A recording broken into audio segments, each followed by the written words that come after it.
Well, it made me dizzy. That threw me off.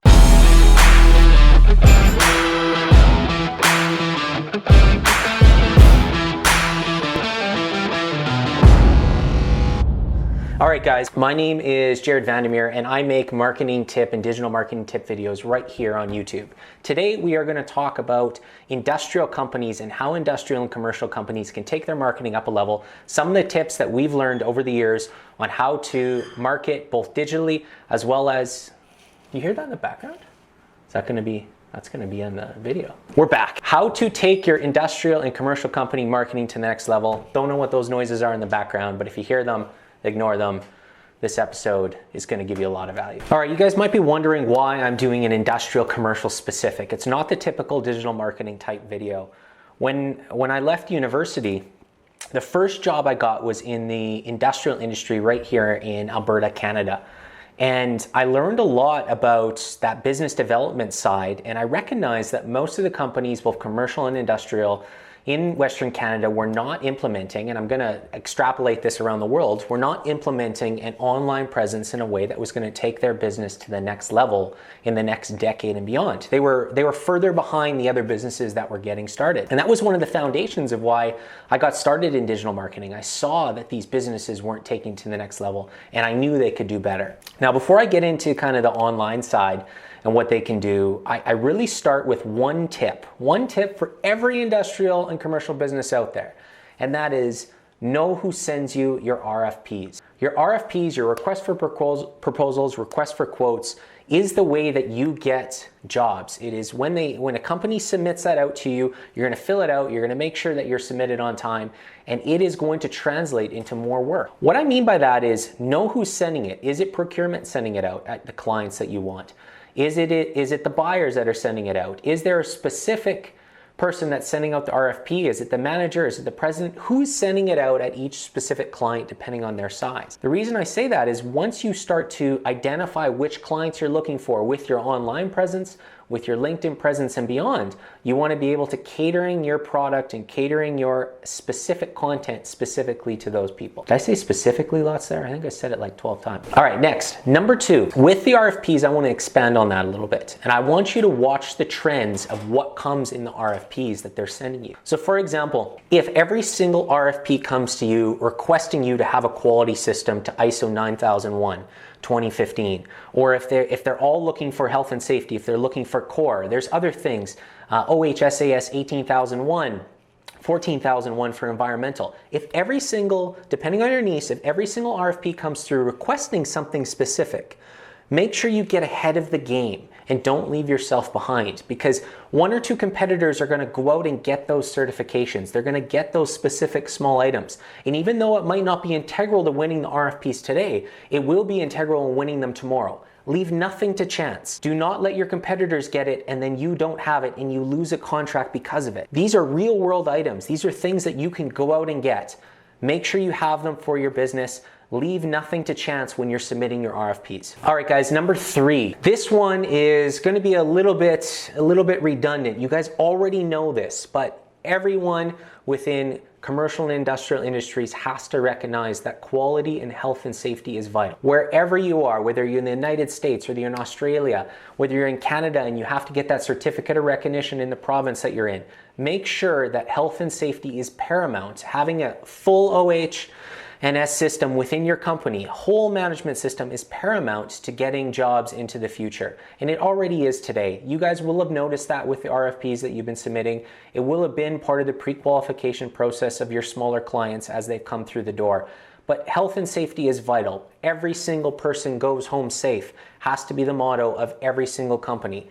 And having that health and safety system, putting it in place and following through, committing to it from a management level is vital to winning more jobs. Second part of that question is quality. Quality, I get this asked all the time. Jared, do I need a ISO 9001 system? And the answer is yes and no. What I mean by that is not every single company has to go out and get ISO 9001 certified, but you have to have a quality control system in place. And if you're putting it in place, having it compliant to ISO 9001 is important. I say that because A lot of RFPs come through and they ask if you're ISO 9001 certified, but then it also allows you to put if you're compliant to it. If you put the system in place, start following through on it, start putting the documentation in place, and what that's going to do is if you ever needed to go get that certification, you could always do it. Doesn't mean you can't get it now, you don't need it tomorrow, but put the system in place so that when you need it, you have it. And then once it's in place and you already have the documentation in place, it's really easy to have the auditor come out and get the certification. All right, guys, quick recap before I get into some of the fun online stuff. Number one, know who's sending you your RFPs. Number two, watch for trends that come through in the RFPs over time. And number three, doesn't matter, industrial, commercial, health and safety and quality are paramount to you getting more work and marketing the company. LinkedIn. I tried 2 spins so far in this episode. Both of them didn't work. LinkedIn is the next. Online presence is, for any industrial commercial company, the bang for buck right now. The organic traction comes through LinkedIn.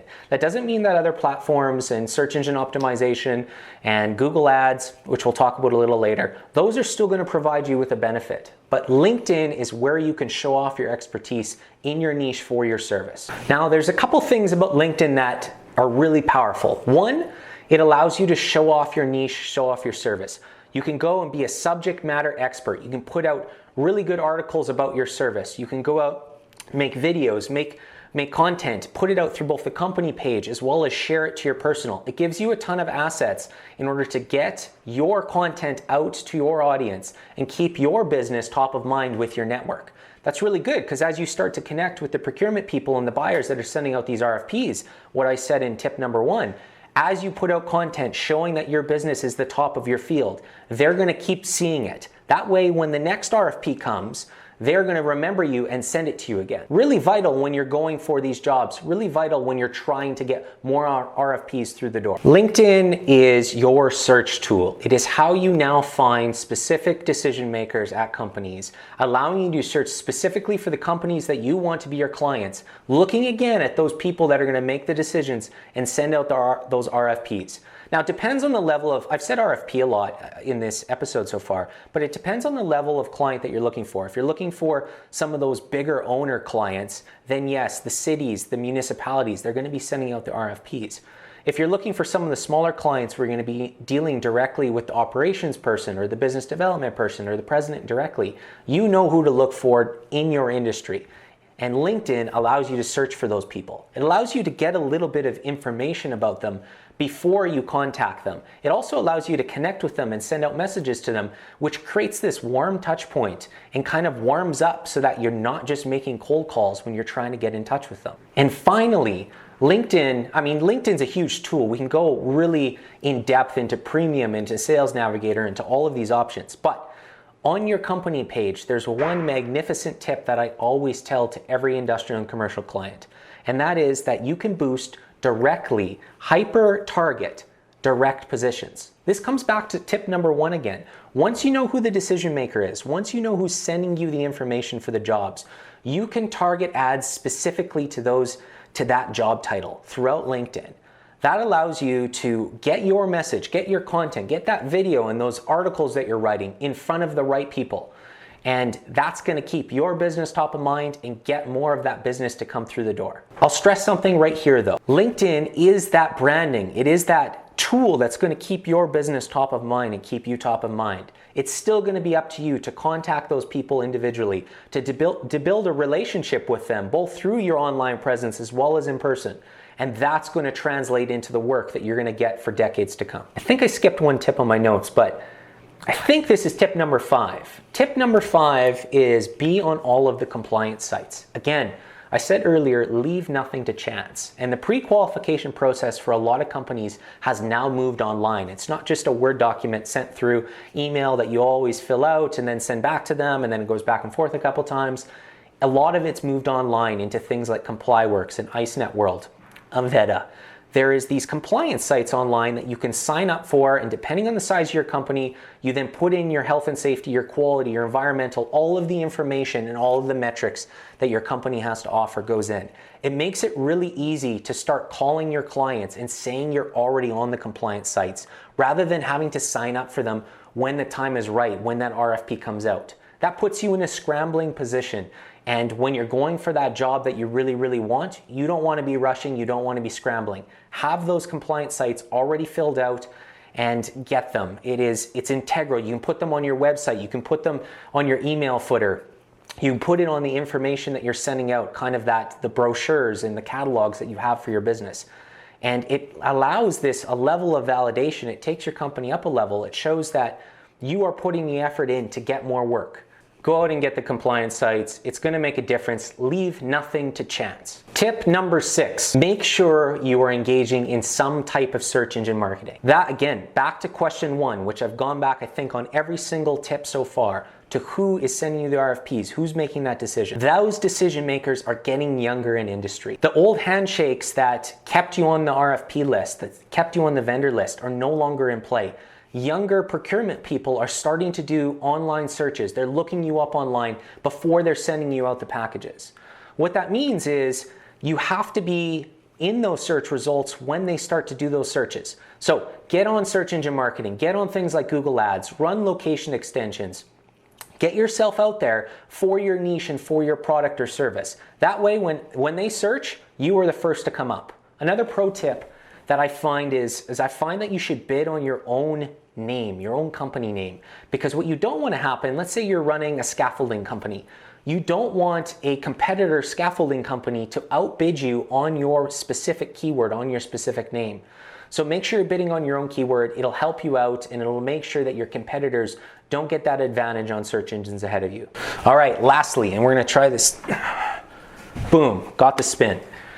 Number 7, tip number 7 is be online. We just talked about having search engine marketing, but in order to have that, you have to have a really good website. It has to load quick, focusing on things like search engine optimization. Modernize yourself. So many industrial and commercial companies still have a website from 10 years ago. It barely loads on Google. It's not mobile responsive, and you put yourself at a disadvantage for those people that are searching you up. If someone comes on your website and it is really old, it doesn't load, it puts yourself at a disadvantage on winning that job from day one. So go out and get a really good website made. If you're not going to have it done by a professional web developer, there is so many options today that not having a good website is not an excuse. There's the Wix, there's Squarespace, there's so many different builders out there that somebody can use that's about the same as running an Excel sheet or using Microsoft Word or PowerPoint. You can go out there and make a really good website, and it's going to translate into that credibility and validation when people come to your profile. That way you can link all of those other tips. You can link your LinkedIn profile. You can link all of those compliance sites, the ComplyWorks and the IceNet world that we talked about in a tip earlier. Put them all on your site, put your products and put your kind of portfolio of projects you've worked on. Set yourself up for success, and make sure whatever you're submitting in your RFPs is matched on your website. If you're talking about some of the jobs that you did in the past on your RFP, when you're submitting out those proposals, make sure those projects are also on your website. It's going to take a couple different layers to make that happen with both pictures and content and videos.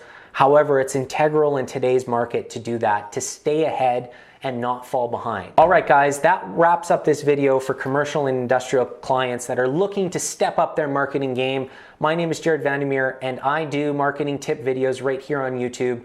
I want to hear what you guys have to say. I'm trying to give it as much value in these videos as possible. And give me some comments below. Let me know what you think. I want to keep improving to the best of my ability as I try to post one of these videos every single day. All for now.